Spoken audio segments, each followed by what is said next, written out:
Okay. Oh, this is the wrong chapter. Chapter 11. There we go.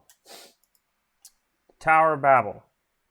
We'll hop into it. Oh, I will get that out of there. Okay. Now the whole earth had one language and the same words. And as people migrated from the east, they found a plain in the land of Shinar and settled there.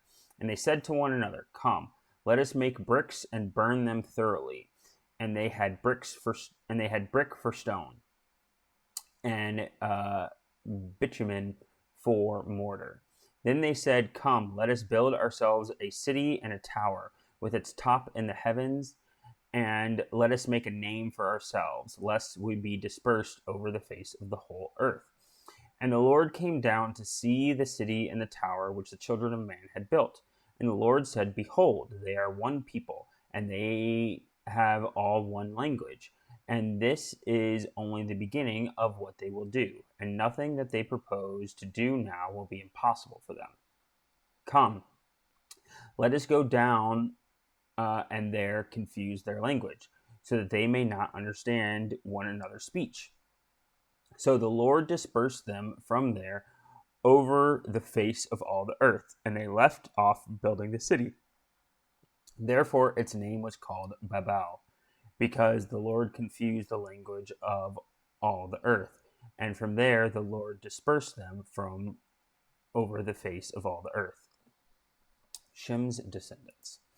These are the generations of Shem. When Shem was 100 years old, he fathered Apakshad. I don't know how I said that last week, so we'll see if it's the same.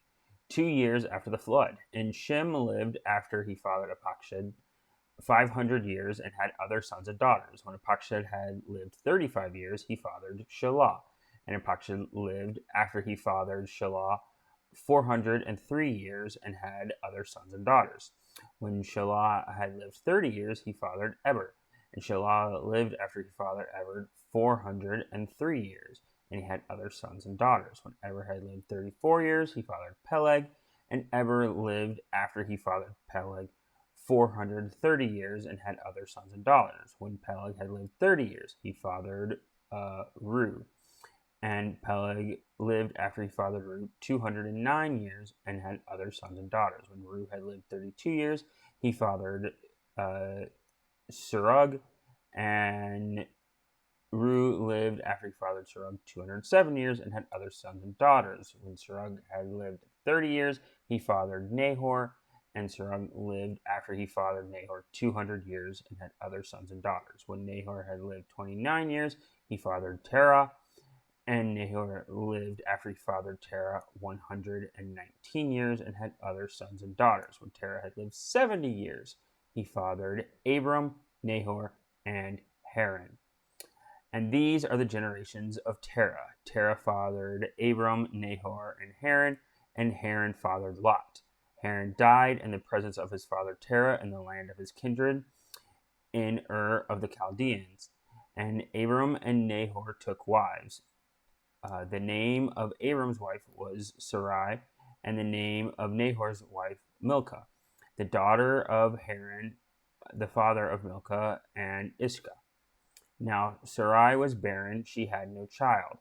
Terah took Abram his son, and Lot the son of Haran, his grandson, and Sarai, his daughter-in-law, his son Abram's wife. And they went forth together from Ur of the Chaldeans to go into the land of Canaan.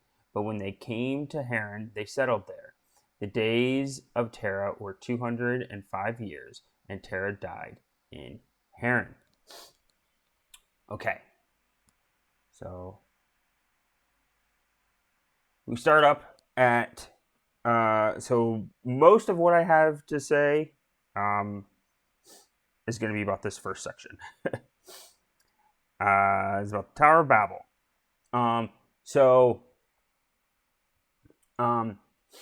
The first thing to know that I want to say is just a couple of generic symbolic things, right? So I think I mentioned last week that a lot of people want to connect the Tower of Babel event with the flood event. And I think that intuitively that's right. I think the way that people sometimes connect them doesn't always follow to me. But it seemed, but I agree with the intuitive notion that it's not arbitrary that the Tower of Babel event follows the flood event, because symbolically speaking, the flood event is the world being overcome by chaos, and specifically the negative form of chaos. And so, like, if you listen to like Jonathan Pageau or Jordan Peterson, Jordan Peterson has his books are about this, right? He talks about how there's both like a good and bad aspects to chaos, and how there are good and bad aspects to order, right? And so it makes sense that an event where the world is overcome by chaos would be followed by an event where the world is overcome with order, because order is mankind's natural response to chaos. And if there's a lot of chaos, we tend to get really strict about the amount of order to try and combat it. And like for an easy recent example, right? COVID, right? COVID was pretty clearly a flood-like event, right? Indiscriminate, chaotic, went everywhere, right? And that event, the response to that was an outweighed amount of order, right?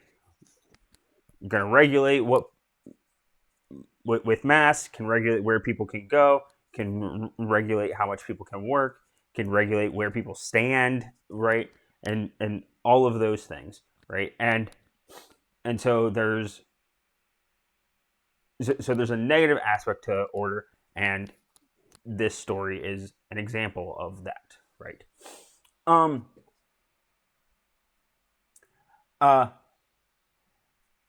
It should not be skipped over the fact that the event where there is an influx of order is aided by fundamentally technology, right? And in this case, it's the technology of the brick, right? And we had already talked a little bit about the fact that bricks are a technology and they use them to make cities, and now they're using to make the ultimate city, right? They're trying to make the ultimate city that contains everything, right? It contains all people groups, so it contains everything, and it goes up to everything, right? It goes up to everything. And so it is both like horizontally wide because it has all people groups, and it's also vertically tall.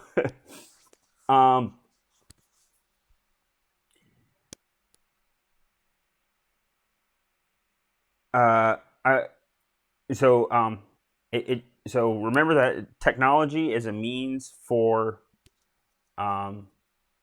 propagating these power structures.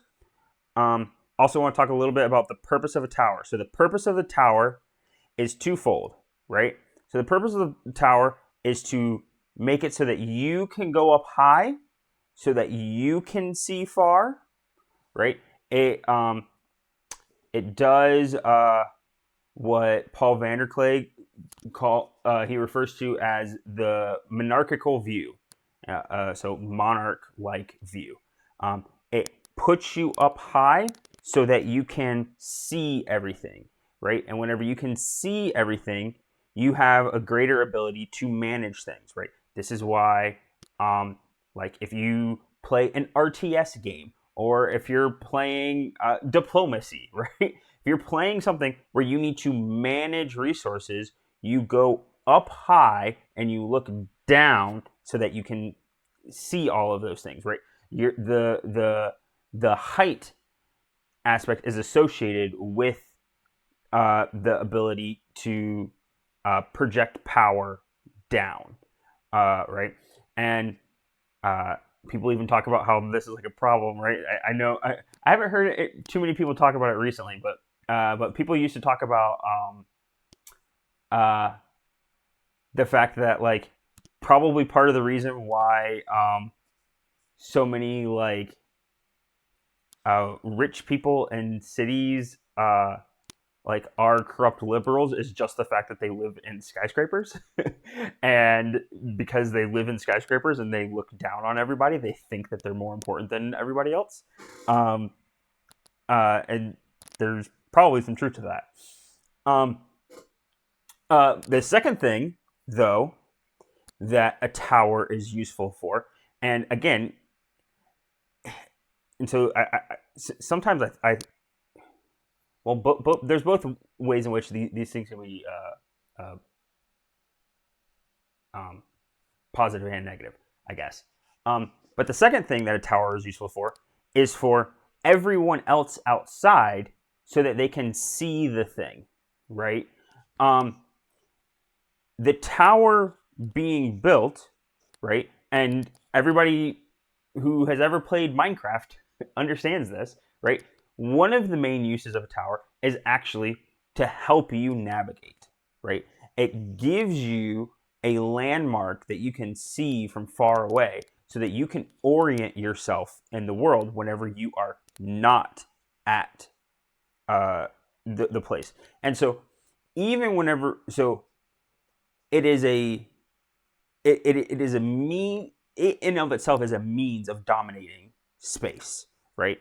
um and right, this is one of the reasons why, like, in uh like the medieval time frame, they pretty much always had a church with a tower in the center of the city, because it then served as the spatial axis upon which they could live their lives, and they could navigate on a day-to-day basis. Oh, there's the center of the town. I know where I can map out the rest of my life based off of that point up there, right? um and you can see that, like, the desire to do that sort of a thing is a thing that we do with tall things in general, right? This is why, like, um so, like, the story of the statue of, like, Nebuchadnezzar, right? Like, he makes a tall statue thing, and he basically wants everyone to worship it, because he wants everyone to orient their lives around that thing. And the reason he wants to do that is so that there can be more power, right? They can, so that they can do this part here where it says, like, nothing will be impossible for them, right? If you can get everybody on the same page, right? If you can orient everybody, then you have more power, right? Yeah. One of the other things that I want to mention is that pretty much everyone agrees with that this tower is probably a ziggurat. So, like, if you, again, a thing I probably should have done, if you just look up a picture of the Tower of Babel, right, almost always the image that someone is going to show of it is this sort of spiraling, is a spiraling step pyramid, right? And what they're showing there is essentially a ziggurat, right? That's literally the same picture. Um, but yeah, right. This spiraling step pyramid. And so uh, because of that, there can be some debate about um, if they're setting up this a temple like structure, that are they like kind of um, making this temple like almost to themselves, to where they are putting themselves in God's place. And I think that some of that probably is correct, although it it doesn't seem to quite say it as that being their motivation. The motivation, as far as I can tell, is actually kind of the same motivation um, as the Nephilim, right? It's to make a name for ourselves, right? Um, and I actually think that it's very interesting that it's let us make a name for ourselves, lest we be dispersed over the whole face of the earth. Um, there's a larger this is a part of the larger conversation that Evan and I have been having about naming versus like void kind of a discussion. But I will just mention that and then keep going. Um, but one of the things that I wanted to say in relationship to the ziggurat idea is that um,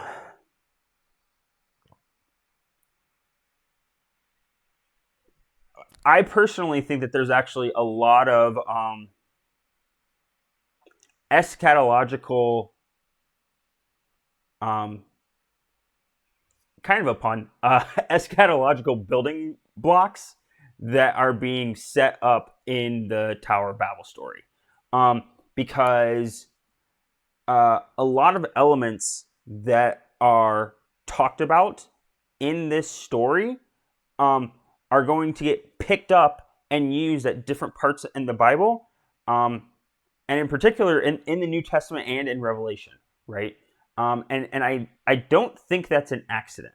And this sort of goes along with some of the things that I've been saying for the past few weeks, where I think it's wrong to kind of take this idea of like everything that the Nephilim and the world does is bad and evil. Um, it's not really. It's just misplaced when not done with God being the center of it. And if you try to do it yourself, you're going to mess up. Um, so I'm going to quickly. So one, they're attempting to build a perfect city. The Christian vision of the end times is that we live in the perfect city with God. Um, they are attempting to build a ziggurat. Um, this is going to get picked up on whenever in two places that are important. The Jacob's ladder. Most people think that Jacob's ladder is actually an image of a ziggurat, which is supposed to be a thing where angels are going up and down. And then Jesus is going to pick up on that language, and Jesus says, "I am Jacob's ladder." And whenever he says, "I am the way," he's talking about he is the way to get to heaven. And so Jesus is the ziggurat that lets people go to heaven. Um, and then there was a third thing. I really should have written those three down. Uh, oh, um, I don't think this was the actual third thing that I had, but I'll say it anyways. Uh, this is um, uh, Pentecost. The day of Pentecost is supposed to be a correction of this event, right? And so this event is there was one language and being dispersed into multiple language, and the day of Pentecost is multiple languages coming together to speak one message about Christ. Um, and and in that sense, uh, th- that that unification of nations, it, like, right, that is another thing that is talked about in Revelation as a thing, uh, right? Because Revelation talks about all of the nations coming together, and in that, it's important to remember that the nations retain their identity as nations, um, but are also, uh, like, one in Christ. Um, okay, okay. So I want to spend a I want to spend a little bit of time, um, to to ask these to ask the question, um, what did God really do here? Well, maybe I'll stop. Uh, do either of you have anything to say about anything I've said so far?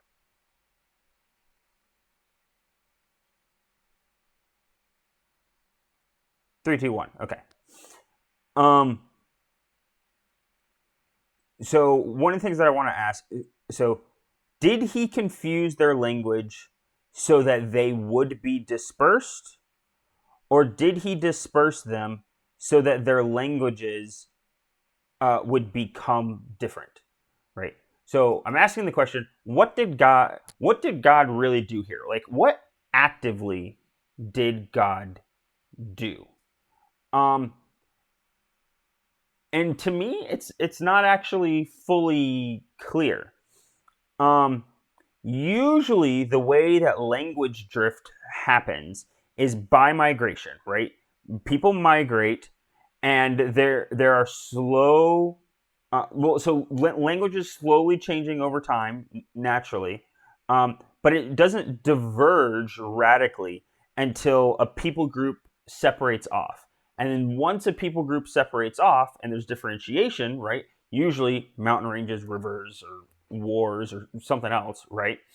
Um, when they're different, that's the thing that makes it so that one drifts one way and the other drifts the other way, right? And so usually it's separation brings about the changes in language. Um, but in this, if we just read it like straightforwardly, it looks like what's happening is the other way, that God makes all of them speak a different language, and then they spread out. Um, the problem that I have with that is, if that is what actually happened, I don't really understand how it worked. Um, like, like, Um, like, like, like I want to make a comment of how I would think about it because okay, I would liken it to something like because you already mentioned that one aspect that the tower does is it allows a perspective from on top from which you can control or have greater understanding of what's resources at the bottom, and then you can have control over them. yes, But the tower also works, as you mentioned, the other way in reverse as the un uh, the point to look to as a spot of unification for everyone on the ground. Um, and so I think the thing to liken it to would be to say one kingdom, like with rule over many peoples, serving as the unifier and like the reason for the language. I think right now the best example is like the United States. sure. Pretty much everyone in the world speaks like In, a majority in of Empire, of like a majority of people around certainly in the Western world at large and the entire world speak English due to the controlling nature of the position of the United States on the global stage. yes, When that's removed and the unification is lost, and suddenly there's no single vision to look towards, the the division that comes up, I think, is what we're seeing here is because there's no unifying vision. Separate languages are like, or separate wills are like bubbling up, and then they become like combative nations, and they want their own space, and so they separate. I think that's kind of what's going on there. So you jumped ahead of me. That I agree. That is what I was going to end up saying. It, Well, I so only had a couple minutes to say it because I'm well, leaving. oh, that's fine. Um, yeah. So basically, my argument, my other argument is that it's not clear as to what the time frame is that this story takes place over. We don't know, right? Like it's oh, new audio, whatever. No, don't switch. Stop trying to switch. Um, right?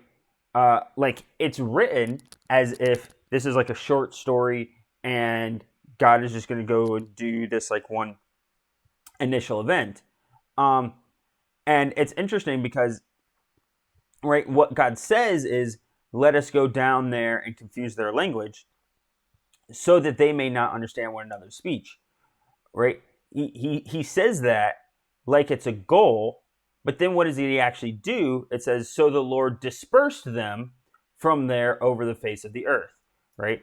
And I think that this invites a little bit of sort of the things that we've been talking about all along with like whenever like the different curses and all that stuff. Like, are these things that are like new that God is doing actively? And I think that's the way that a lot of Christians kind of learn the Bible, is that like, oh, it was this way, and then God snapped his fingers and magically made everything different.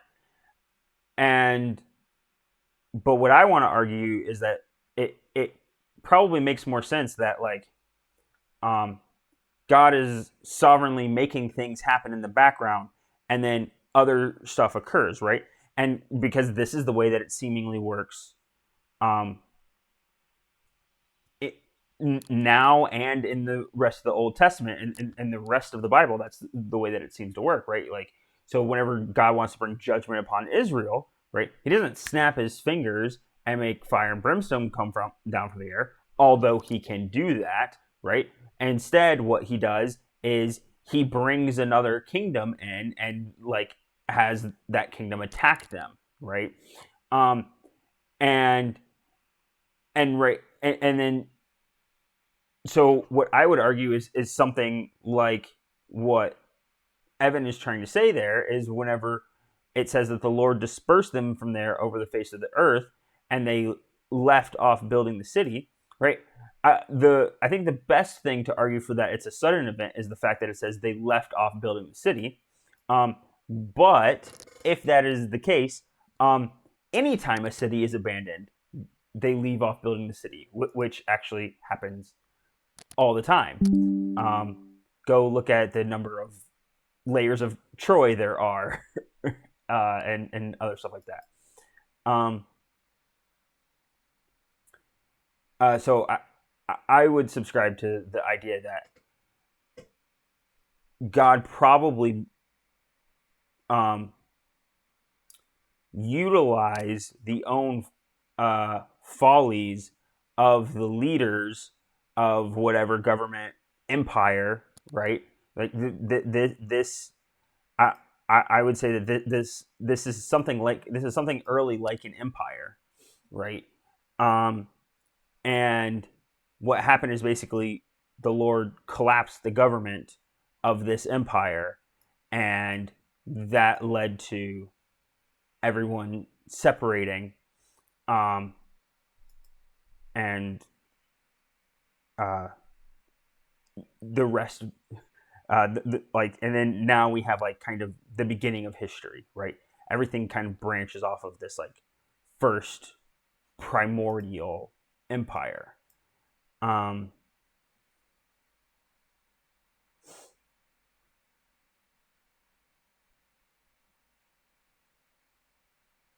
and so the only other thing that I wanted to say about this section was kind of the thing that I said earlier, where some people want to connect this to the flood event, right? And they'll want to say building the tower is a defense against future floods. And in some ways, I kind of agree with that. It's definitely symbolically true to what I talked about earlier. But like within the context of the story, I don't think it makes much sense as being the rationale, because God already promised not to flood the world again. And so what's the practical need for the tower? And so yeah, so depending upon, again, this is going to depend upon what your like interpretive relationship is with the Bible, and how you read those things. Okay, so the genealogy. So a couple of things that I want to point out about the. Oh, get that out of here. A couple of things that I want to point out about the genealogy. So if you look in chapter 10,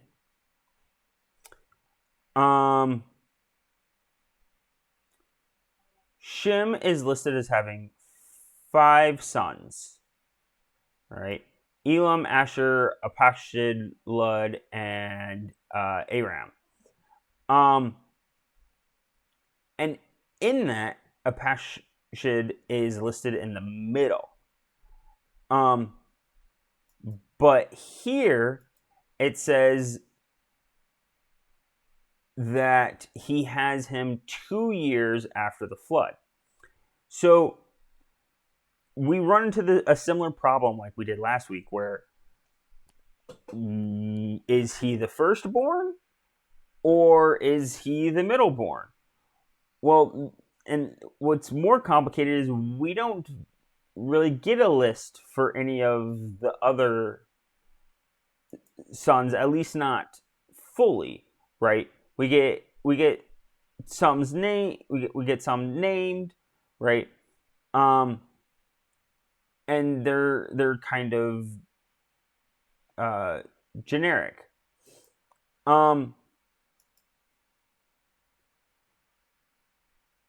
And so we don't know. Is he the middle? If he's the third 2 years after the flood, that's kind of a tight window to make that happen. And unless the first 2 are twins or something like that, or unless someone was pregnant on the ark. Not sure how he could be the middle. But then you can fall back on those lines of, well, maybe here it's of prominence, right? Which is what people were saying before. But again, to me, it's a little bit. If you're just going to retreat to its prominence is the reason why they're listed in such and such an order, you don't really have any signal for when it's prominence and when it's birth order. Or is there no order? Is there no particular order, and it's just listing them in the order that the guy remembered them, right? Like, we don't have any indications of that. The other thing that I want to mention is last week we talked about Eber some. And the reason why we talked about Eber is because the portion of Shem does this interesting thing where it says, to Shem also, the father of all of the children of Eber, right? So it refers to Shem by way of Eber. And then it goes on, whenever it gets to Eber, right, it names these 2 sons, Peleg and Joktan. And actually what it does is it goes on and lists all of the sons of Joktan, but it doesn't really talk about Peleg. Whereas here, it does talk about Peleg, and we see the rest of Peleg's line.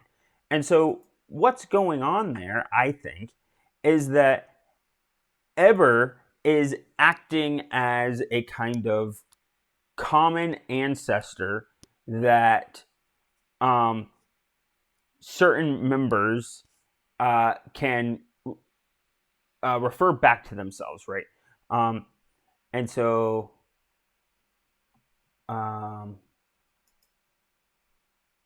wherever that map is, right? I was going to make the argument where it might be the case that like Peleg and his descendants went to like one part, and then like Joktan and his descendants went to like another part. I don't know that that's the case, but it one of those things that if I had more time, I'd look into it more closely. But it seems like there's something going on there, and to me, this is reminiscent of a thing that apparently still happens today. I know that it's a thing in like supposedly in Somali communities where they will just start naming ancestors whenever they meet a new person. They'll just start naming ancestors until they go back enough to they find a common point, and that common point is like the bridge that connects them. And I talked last week about like the different purposes of the genealogies, and the Table of Nations purpose is to do this universal history about all of the surrounding nations, whereas this genealogy is giving the genealogy of one particular people group, and in particular a not very important people group, not right, not a Nephilim, not an empire, right? This genealogy is right. So we've done 11 chapters, right, of mytho history, and we're now shrinking the scale down and narrowing it down to get to Abram, right? And so what this genealogy is doing is that shrinking process, right? The prologue is done, and we're now going into the story, and we are we're going to look at the seed, right? And the seed is small, right? And the seed is and so the reason why I said that whole thing about Apashneag and probably even Peleg to some degree, because I didn't talk about this, but we don't know whether Peleg is Peleg or Joktan is older, right? I suspect that Peleg is probably younger, and that Apashneag is probably younger, because like the rest of it, it seems to be right. We have this seemingly favoring second sons, right, or lower sons, and what I think is going on here is right is you have a second son of a second son of a second son of a second son. The story is, in narrowing its focus, is also narrowing its focus to a more and more insignificant character, and that's important because he's an insignificant character, but he's also the point of it being right. Abram is an insignificant character at the start of the story, and now with us reading it, one of the most significant characters in all of history, right? And that is a seed becoming a tree, right? Um,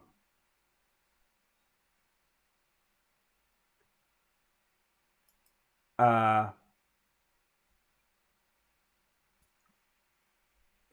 so what else did I? Nope, that was pretty much it that I had to mention about that.